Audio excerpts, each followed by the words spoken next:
Okay, so now you can compare C3 and C4 plants. In C3 plants epidermis की layer थी और उसके नीचे मीजोफिल सेल की लेयर थी. There were no bundle sheath cells. But C4 plants में हमारे पास क्या है, एपिडर्मिस लेयर के नीचे सर्कुलर मैनर में मेजोफिल सेल्स अरेंज्ड हैं. उसके नीचे आपके thick walled cells vascular bundle sheath cells हैं. And then we have vascular bundle that is xylem and phloem. Now we already discussed कि जो आपके C4 प्लांट्स हैं उनके पास दो तरह के क्लोरोप्लास्ट हैं, granum and A granum. Granum वाला मीजोफिल सेल के अंदर है यहाँ पे, ठीक है, यहाँ पे है ग्रैनम क्लोरोप्लास्ट.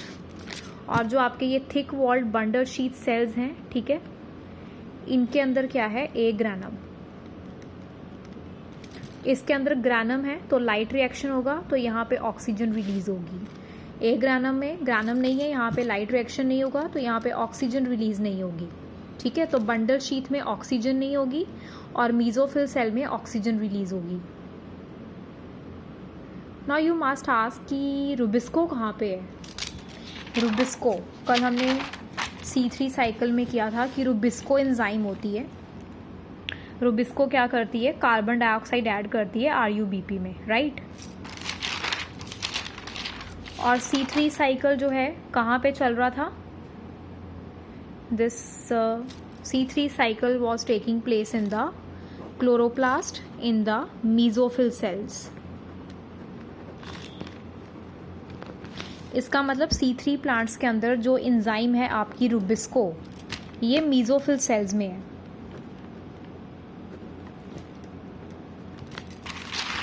बट जो हमारे पास C4 प्लांट्स हैं वहाँ पे हमने क्या किया, रुबिस्को को हमने शिफ्ट कर दिया from mesophyll cells to bundle sheath cells.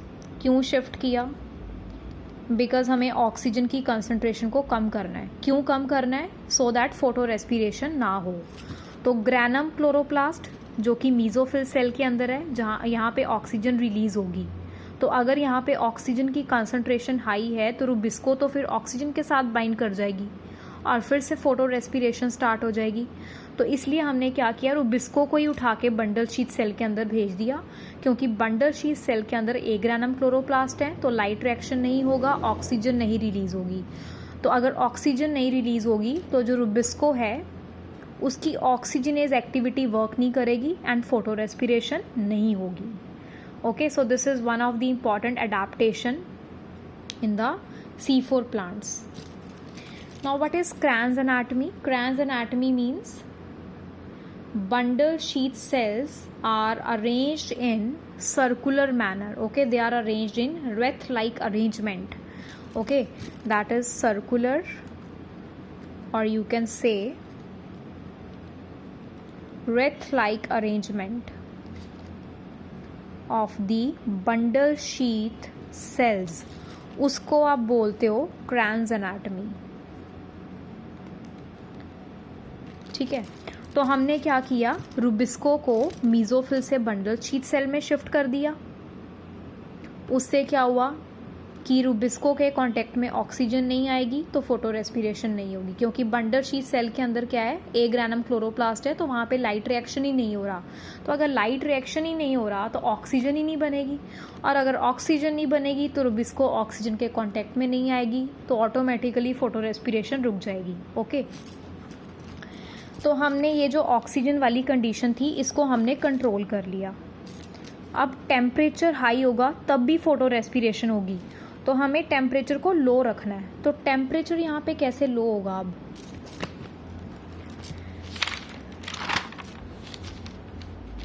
जो आपके C3 प्लांट्स थे वहाँ पे एपिडर्मल सेल्स है, उसके नीचे मेसोफिल सेल्स थे.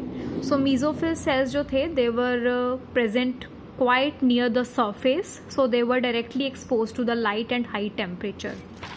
But C4 plants के केस में क्या हुआ, पहले एपिडर्मिस की लेयर आ रही है, फिर मेसोफिल की लेयर आ रही है, मेसोफिल के नीचे फिर बंडल शीट सेल्स की लेयर आ रही है.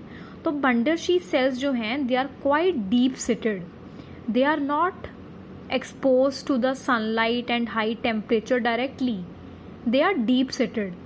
ओके, बिकॉज इनके ऊपर पहले तो एपिडर्मिस की लेयर आ रही है, दूसरा मीजोफिल लेयर्स ने भी इनको कम्प्लीटली सराउंड कर रखा है। तो ये जो बंडल शीथ सेल्स है ना, they will not be directly expose to the high sunlight and high temperature.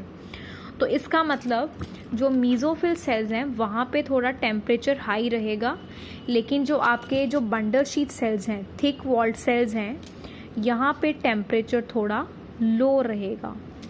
तो हमने टेम्परेचर वाली कंडीशन भी सॉल्व कर ली और हमने ऑक्सीजन वाली कंडीशन भी सॉल्व कर ली। Okay, so these are the adaptations in C4 plants to avoid photorespiration. They have two types of chloroplast, granum and agranum. Granum वाला जो है वो मीजोफिल सेल के अंदर होगा, तो वहाँ पे लाइट रिएक्शन होगा, ऑक्सीजन भी रिलीज होगी। अब आप बोलोगे अगर ऑक्सीजन है तो फोटो रेस्पिरेशन हो जाएगी? नहीं होगी, क्योंकि ऑक्सीजन तो है बट यहाँ पे रुबिस्को नहीं है एंजाइम। रुबिस्को एंजाइम जिसके पास कार्बोक्सिलेज ऑक्सीजनेज एक्टिविटी दोनों है, तो ये फोटो रेस्पिरेशन यहाँ पे नहीं होगी, क्योंकि हमने रुबिस्को को उठा के मीजोफिल से बंडल शीथ सेल के अंदर भेज दिया। So the site of rubisco has been shifted from mesophyll to bundle sheath. तो यहाँ पे मीजोफिल के अंदर जो है, अब आप देखो मीजोफिल के अंदर पहले रुबिस्को थी जिसको हमने उठा के बंडल शीथ सेल के अंदर भेज दिया, and Rubisco is also responsible for C3 cycle.